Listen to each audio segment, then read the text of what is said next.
Forbidden Archaeology. Thank you for coming back to the channel. Now listen carefully. In 1991, a German tourist stumbled across something impossible in the Austrian Alps, a perfectly preserved human body frozen for over 5,000 years. But here's what we don't tell you in textbooks. Ötzi, the Iceman, was carrying technology that shouldn't have existed yet. Copper axe, sophisticated clothing, advanced tools.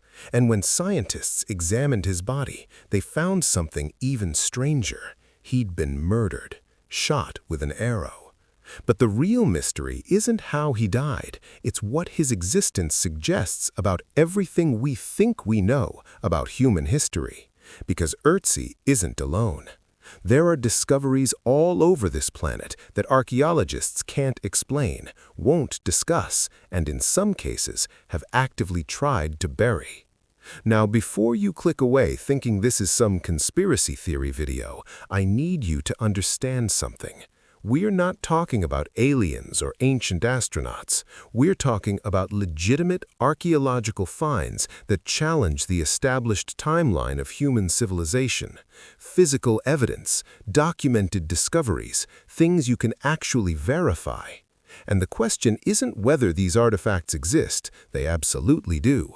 The question is why the mainstream narrative refuses to accommodate them. Let me show you what I mean. London. A Greek fisherman's discovery is sitting in the National Archaeological Museum in Athens, and nobody knows what to make of it. It's called the Antikythera mechanism, and for decades it was labeled as just some corroded bronze. Then, in 1951, a British scientist actually examined it closely. What he found made no sense. This simple artifact was a sophisticated astronomical calculator with at least 30 precision bronze gears. It could predict solar eclipses, track the Olympic Games, and map the movements of the planets.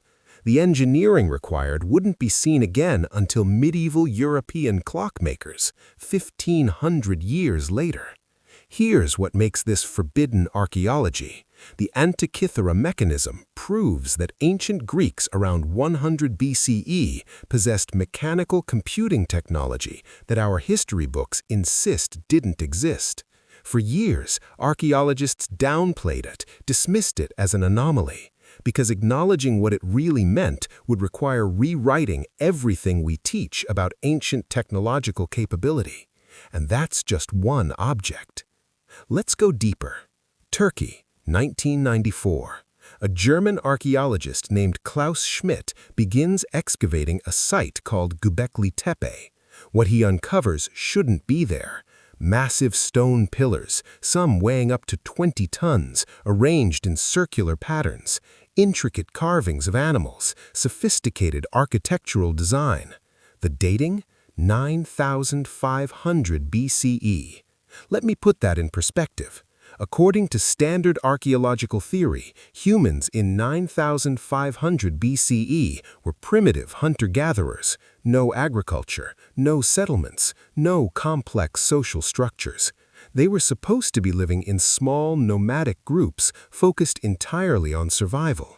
And yet somehow, these primitive people organized massive construction projects, moved stones weighing tons without wheels or metal tools, and created art that required planning, coordination, and a level of cultural sophistication we didn't think existed for another 5,000 years.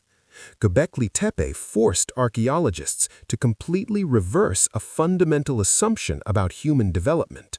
For centuries, the narrative was, first comes agriculture, then settlements, then religion, then monumental architecture.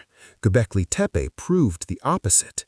These people built massive religious structures before they even had farming. They organized complex societies before they settled down. The timeline was backwards. But here's what bothers me most about this discovery, and why it's considered forbidden by some. How many other sites like this are out there, still buried, still undiscovered, and how many were dismissed or ignored before Schmidt came along because they didn't fit the accepted narrative? Now, I want to be clear about something. The term forbidden archaeology doesn't mean there's some global conspiracy of archaeologists hiding evidence. Most archaeologists are honest scientists doing difficult work with limited funding. But here's the uncomfortable truth.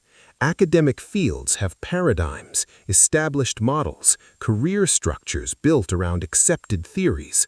And when evidence emerges that threatens those paradigms, the natural human response isn't excitement, it's resistance. Think about it from their perspective. You've spent 20 years building your career on a specific understanding of human history. You've published papers, earned tenure, written textbooks. Then someone uncovers evidence that contradicts your life's work. The psychological incentive isn't to embrace it, it's to find reasons why it doesn't count, why it's an outlier, why it can change the details but not the fundamental story. This is how paradigm shifts work in every scientific field. It's not malicious, it's just human nature meeting institutional inertia. But the cost is real, because while academics debate and dismiss, the public loses access to a more complex, more fascinating version of human history. Let me give you another example that'll make you question everything. The Piri-Reis map, 1513. An Ottoman admiral creates a world map that shows the coastline of Antarctica, detailed and accurate. There's just one problem. Antarctica wasn't officially discovered until 1820, and it wasn't fully mapped until the 1950s. Here's where it gets stranger. The map shows Antarctica's coastline without ice, not the frozen wasteland we know today, but the actual rocky coastline underneath the ice sheet. Modern science confirms this coastline exists exactly where the Piri-Reis map shows it, but it's been covered by ice for at least 6,000 years. The only way to map it is with ground-penetrating radar, which we developed in the 20th century. Piri-Reis himself noted on the map that he compiled it from approximately 20 source maps, some dating back to the time of Alexander the Great or earlier. This suggests ancient civilizations possessed geographical knowledge and mapping capabilities far beyond what we attribute to them. They either explored and mapped Antarctica before it froze, or they had access to mapping technologies we don't understand. The mainstream explanation: coincidence, lucky guessing, misidentification of South America's coast. But these explanations require more mental gymnastics than just acknowledging what the evidence suggests. Someone, thousands of years ago, mapped Antarctica accurately. Here's what fascinates me about forbidden archaeology. It's not about proving ancient aliens or lost super-civilizations. It's about recognizing that human beings have always been clever, innovative, and capable of remarkable achievements, maybe even more capable than we give our ancestors credit for. Consider the precision of the Egyptian pyramids. The Great Pyramid of Giza is aligned to true north with an accuracy of 3/60ths of a degree. Its base is level within 2 centimeters across 230 meters. The ratio of its perimeter to its height approximates 2 pi. And the blocks fit together so precisely you can't slide a playing card between them. And this was supposedly built by a civilization without iron tools, without the wheel for construction, without advanced mathematics. Could they have done it? Maybe, probably. But the certainty with which archaeologists dismiss any suggestion of unknown techniques or lost knowledge feels less like science and more like protecting a narrative. When you ask how did they achieve this precision, the answer is often copper tools and lots of workers.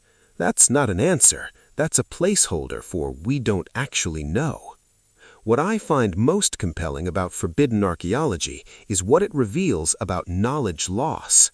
We tend to think of human progress as linear, always moving forward, always improving. But history shows us that knowledge is fragile. The Library of Alexandria burned. The Maya abandoned their cities, and their writing system was forgotten for centuries. The Roman Empire collapsed, and Europe lost concrete technology for 1,000 years. We had to relearn things previous generations knew. So when we find evidence of sophisticated ancient achievements, maybe the question isn't, how could primitive people do this? Maybe the question is, what did ancient civilizations know that we've forgotten? Because if you look at the archaeological record honestly, there are massive gaps, periods where civilizations flourished, then vanished, leaving behind monuments and artifacts we struggle to explain. The Antikythera mechanism sat in a museum for 50 years before anyone realized what it was. How many other artifacts are sitting in storage rooms, labeled as ceremonial objects or unknown purpose, because we haven't looked at them with fresh eyes?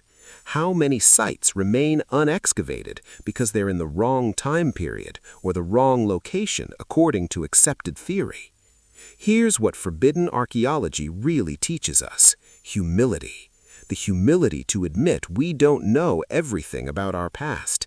The humility to revive. The humility to acknowledge that ancient people weren't primitive. They were us, just with different tools and different challenges. Every generation thinks it's smarter than the last, that we've figured out what previous generations missed. But the truth is messier and more interesting. Human history isn't a straight line from ignorance to enlightenment. It's a complex web of achievements, losses, rediscoveries, and mysteries still unsolved. The Antikythera mechanism proves ancient Greeks could build computers. Göbekli Tepe proves civilization is older than we thought. The Piri-Reis map suggests ancient cartographic knowledge we've lost. These aren't fringe theories, they're documented archaeological facts that challenge our assumptions. And that's exactly why they're fascinating.